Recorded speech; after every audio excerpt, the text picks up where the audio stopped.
What is up, YouTube? Game888 here, and first things first, I'm sorry for the way how my volume was in the previous video. Apparently I'm stupid and I didn't plug in my microphone. So yeah, that's the reason why the volume was way down. It's all better right now. I'm terribly sorry for that. Anyways, this is my top 4 match in the tournament that I had. Still the same deck list. I'm showing it right now because I really like showing you guys it. Even if you come to this video first, you can see what the deck list was. Explanations for these cards are you can find in two videos back. The top 16 match that I had. But yeah, this is the top 4 match, and we're going to go straight in. I was really nervous before going in because I've never really won anything major, I guess. So just winning, if I could win this match, I already won something because I either get a Prismatic Masquerena for winning the finals or a Prismatic Evil Eye card if I lose that. But yeah. In any case, I win the rock, paper, scissors, so I'm happy. Couldn't be more happy, to be honest. And before we go into the duel, let's discuss opening hands. I see mine. I already see an Overdragon Magician and a Harmonizing Magician. So for me, that's a total brick. I don't have anything to go into Electromite yet. I do have some draw power, so that's at least good. But I've seen 2 out of 5 of my Magicians already. So I'm thinking, oh my god, it's going to be one of these games. I'm going to lose again because of that. And I also have the Shark Cannons. Like, they couldn't give me the Engage or anything. But yeah. Looking at my opponent's hand, he on the other hand has super polymerization, so yeah, even if I make a field, it's probably gonna be gone. And thanks to super polymerization plus the Harp Horror, the entire Orcust engine is gonna be alive. He has Call by the Grave, which is basically dead against my deck anyway, so he can ditch it for the super poly if he wants. And then he has the Babel, making all of his cards a quick play. Now, the only good thing here is he doesn't have hand traps, and if I brick like I've done right now, I always play like my opponent doesn't have hand traps, just because of the fact that if I try to keep track of possible hand traps, then my field isn't gonna be as impactful anyways. So I might as well try to go broke and at least have a good field. So that's exactly what I did. I'm gonna go Upstart Goblin, and I'm gonna draw another Magician. So now I have 3 Magicians in my hand out of 5. This hand is still a brick. I'm fully dependent on the Allure of Darkness, and I draw Abductor and Chronograph, so at the very least I can do something.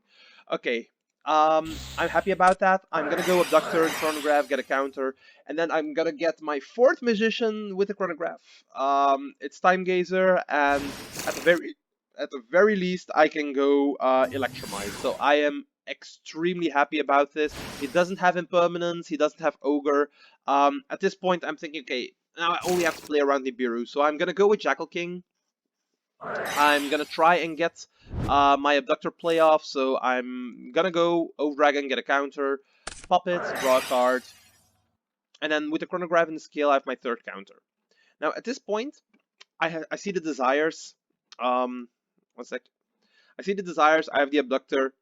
I want to draw more spells. Because else, when I Pendulum summon my Jackal King, I don't have counters on my field, so I can't really protect myself from Nibiru. So what I'm going to do is I'm going to use my Abductor first, get another monster out of the deck, just so I have more chance to draw spells with the Desires. So I'm already going to search for my Master Endymion. And that's exactly what I'm doing. And then I can go with Desires. What Desires allows me to do is, well, banish 10 of course, and draw 2 cards. I get another counter, and I see the Engage, so I'm really happy. I have a 2nd spell card, and I can just go for that. So I'm gonna go for the Engage. I'm going to add another spell card, and as you've seen, I have 3 spells in the graveyard, so it means an extra draw. Now, with Desires, I've banished 2 of my striker cards. I've banished the Hornet Drones, I've banished the Widow Anchor. So the only target in my deck that it's left is the multi-roll. Not a problem, it's a spell I can activate for afterwards for my Jackal King, so that's really good. And I draw the Garuda. Now, this Garuda draw is essential for me winning, because I'm gonna go and special summon a Jackal King in my Pendulum. I'm gonna activate the multi-roll and I'm gonna get more counters, which means that the Garuda is gonna be alive. It's another interruption and it's definitely going to help me in the upcoming turn. So right here, Pendulum summoning the Jackal King, the Endymion from my hand, and not the Time Gazer because it's scale 3, because it's level 3 and I have a scale 3. So I'm gonna Pendulum summon the Oak Dragon. I didn't have anything for its effect, but that doesn't matter. For me, it's just a monster, and I'm gonna go and use multi-roll, get more counters, and then I'm gonna go into IP Masquerena. Now, the reason I don't keep the Endymion right here and I go into the IP Masquerena is because I don't really think that Evenly Match will be played in his main deck. I am of course always scared of super polymerization, but whether I have Endymion Jackal King or Masquerena Jackal King, that'll always be the same.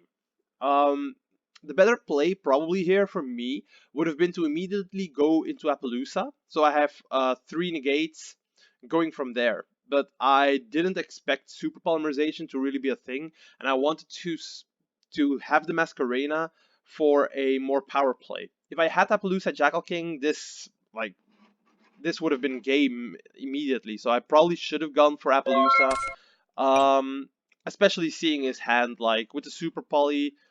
I could have played around it, and I just didn't. So yeah, I'm gonna lose my field right here, and I don't have a lot left, which is actually a little bit sad, but it is what happens, right?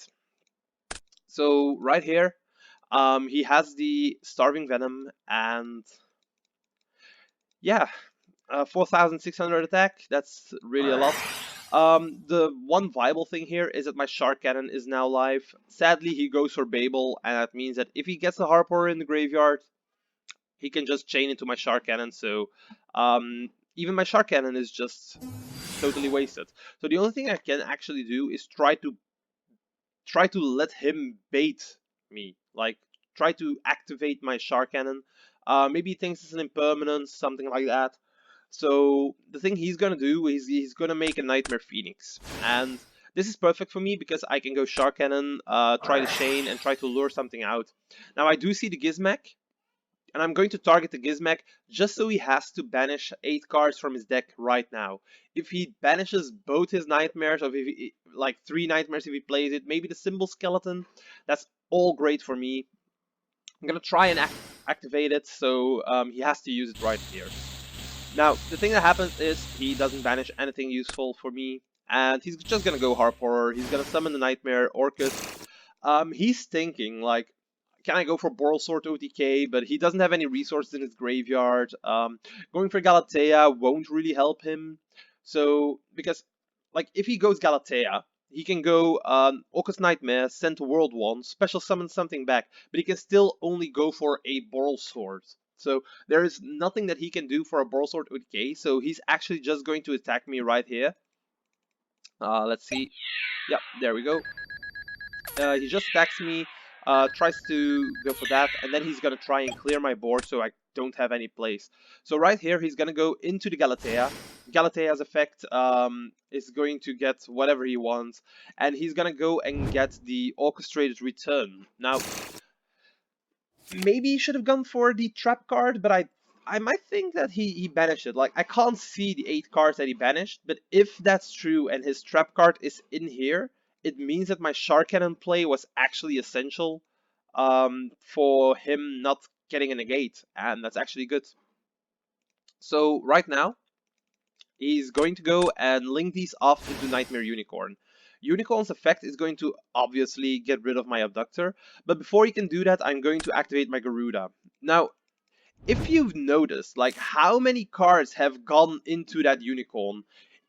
Like, seriously, his entire play has gone into one Unicorn because of the fact that he had to go through a couple of my negates. So right here, this Unicorn is the consistency of all his plays, and I'm just gonna Garuda it away, so that's actually a really good thing for me. He doesn't really have anything left, but he's gonna go and use his Orcust Nightmare to dump a Symbol Skeleton so he can still go for Dingetsu. Now, the thing that I'm thinking of is I have my Garuda. I'm probably gonna get some counters on it. The Abductor is gone, like it's just gone away. If he uses his skeleton, summon the Galatea, and go for Dingesu, that means he can either send away my Chronograph Sorcerer, and I have my Master Cerberus completely free. That would be awesome. I still have a Jackal King in my deck, so I can go Master Cerberus, Jackal King, summon the Cerberus, and go from there. Um, the other thing that can definitely happen is my multi-roll. Now, I don't know if any of you noticed, but it was face up when I used my Shark Cannon. So it means I'm going to get back my Shark Cannon in the end phase. And that means that his plays are definitely in danger. So there is an option that he could still pop my multi-roll. And then there's of course the recurrence of the Ngirsu itself. So he can just as well equip any of the Orcust on the Dingisu and go from there. But yeah, the thing that's gonna happen right here, he's going to summon the Galatea, gonna go into Dingisu, and he's thinking, and he's actually going to get rid of the multi-roll. I can see where his play is coming from. Obviously, hitting my Pendulum scale is really important, but not giving me a free Shark Cannon probably is also really important for him. So yeah, he's gonna go and return away the Dingisu, which obviously gives him 2 draws, and he's banking on these draws really hard. It can be anything, like Cosmic Cyclone, getting rid of my cards, can be an Ash Blossom, yeah, anything. So right here, he gets another return, which is dead, and he gets a Hornet Drones. Drones could actually be viable if he plays the Hida in his extra deck, but I think like not a lot of Orcust players do that, so that's not really that powerful. So right here, my opponent is going to bank on the fact that I can't OTK him with the field that I have, and he's gonna hope to draw an engage. Because engage into Gagari into engage could definitely win him the games, like in his next turn. I draw the Servant, which is amazing. Because, well, looking at my extra deck, I have a lot of utility already. So I'm gonna go Servant in the scale. This gives me a second counter on the Garuda, which means that my Jackal King will be live as soon as I Pendulum Summon it. So this is exactly what I'm gonna do. I'm gonna go with the Jackal King, and I'm going to try and stop the Gizmek from coming out. Like, he's banishing 8 of his cards every single turn to try and get it on the field. He only has 22 cards left in his deck.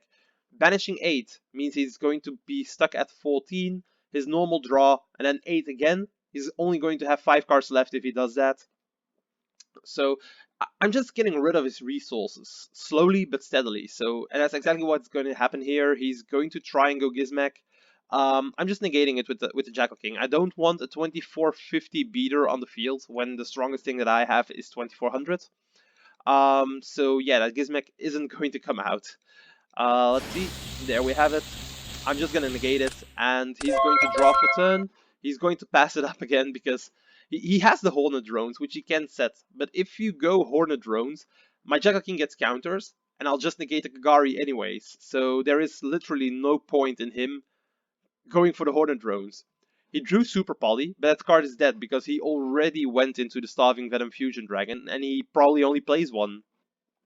So his only real solace right here is that Gizmek that he has in the graveyard. And I still don't want that card to come out, because if I can't OTK him, he has plays with just Gizmek and any normal summon of an Orcust that he might be still drawing. So I really don't want that.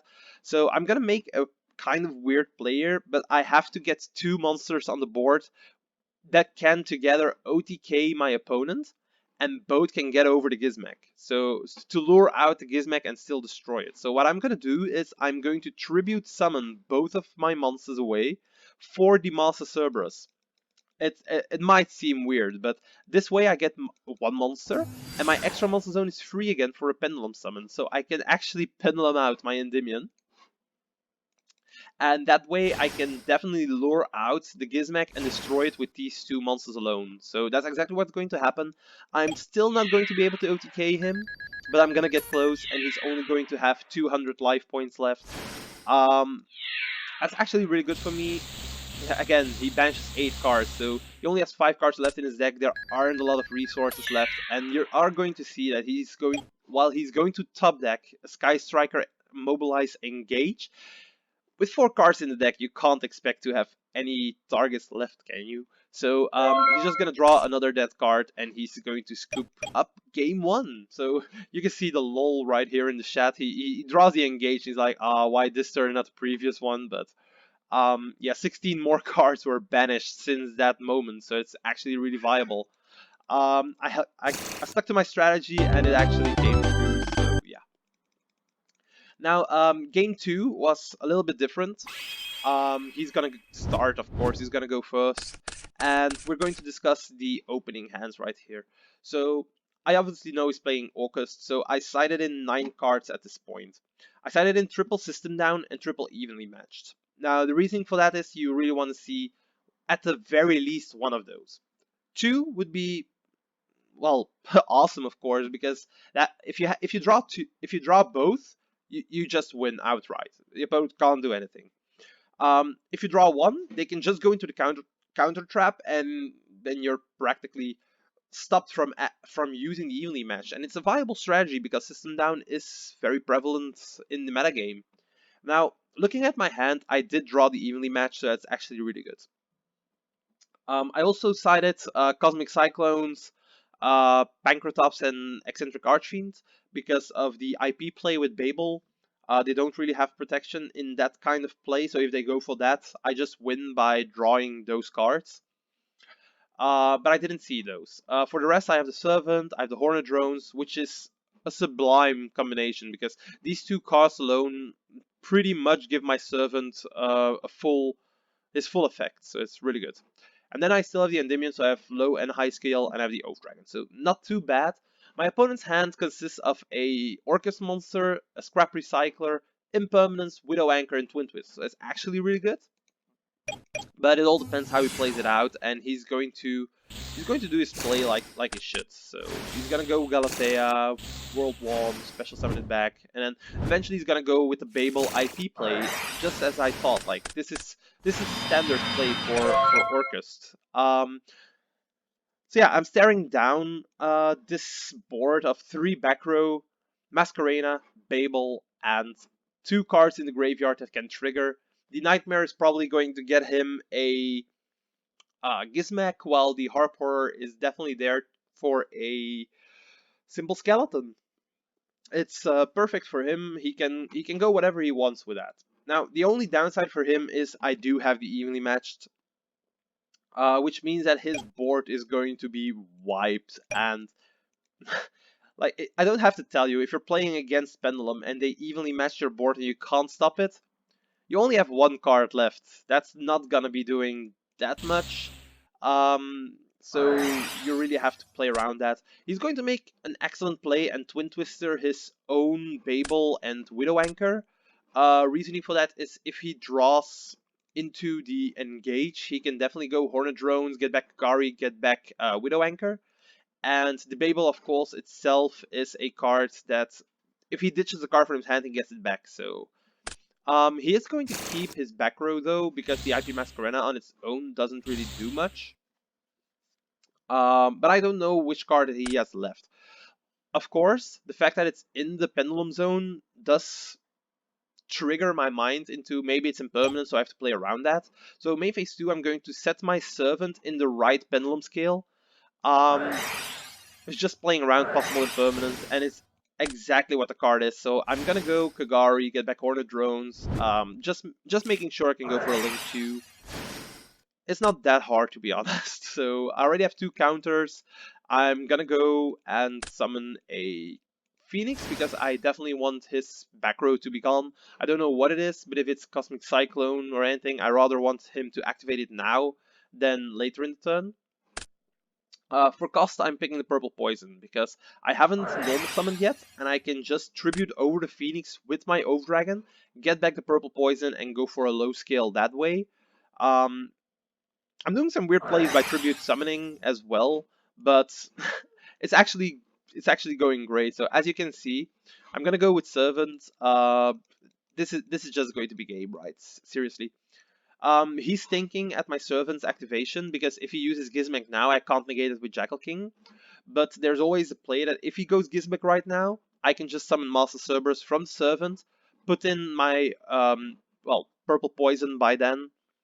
Into the scale, get 4 counters in general, and then just banish the Gizmek, which would make his plays like non-existing. And after Cerberus, with everything that I have, I can easily go for Appaloosa, negate that hope, that Harp Horror, and it would just be game. So he's not going to use the Gizmek right here, and that's actually going to give him some cards for the grind game, still.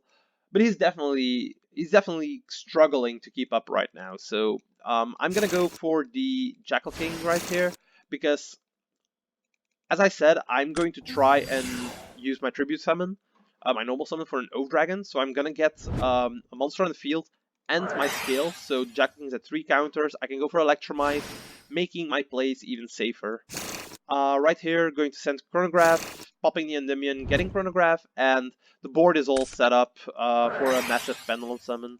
It's only 3 monsters, but it's definitely up there. So you can see I already have 2 negates on the board right now with Jackal King and Endymion, and with the Electromite and my 2 monsters, I make Appaloosa. I have 5 negates, and my opponent has 2 cards. The Upstart Goblin is going to draw him Engage, and that's actually troublesome because he does have 3 spells in his graveyard. I'm not going to allow that, and I'm going to negate that with the Endymion. Definitely something to negate. Uh, However, this does cost me my Jackal King, and he's gonna get a Gizmek on the field. I know that, but it's not that problematic. I mean, even if he crashes over my Appaloosa right here, I should be able to solidify my game state in the next turn and have total control over the game. So yeah, I draw Cerberus, which is terrible because I can't even use that. But I don't mind. Just Pendulum Summon and go from there. I still have my Chronograph's effect, so summoning a Time Gazer, getting over his field. I scale my Cerberus right here because it gives me counter on the Jackal King to negate his Gizmek in the battle phase. And I still have my Purple Poisons effect, so I can destroy it during the damage step, and then have the Cerberus in the scale to add something from my deck. And that's exactly what I'm gonna do. I'm gonna go Purple Poison. It's not game. I don't have enough attack points for that right now. But he only has 750 left, and then after the Master Cerberus is going to get myself the Garuda, I once again have 1, 2, 3 negates. And then with the IP Masquerena, I have a fourth one, so I still have 5 interruptions left. Definitely something to look after. He draws, but with only Scrap Recycler and the Gizmek, he's not gonna do anything, so yeah. He's just gonna scoop it up. I won my top 4, I'm super stoked. The final still has to happen, so I don't know if I can upload it tomorrow. Depends if my opponent's gonna be free for that duel. But yeah, it was really fun to play this, and I hope you guys enjoyed it. And see you guys in the next video. Ciao.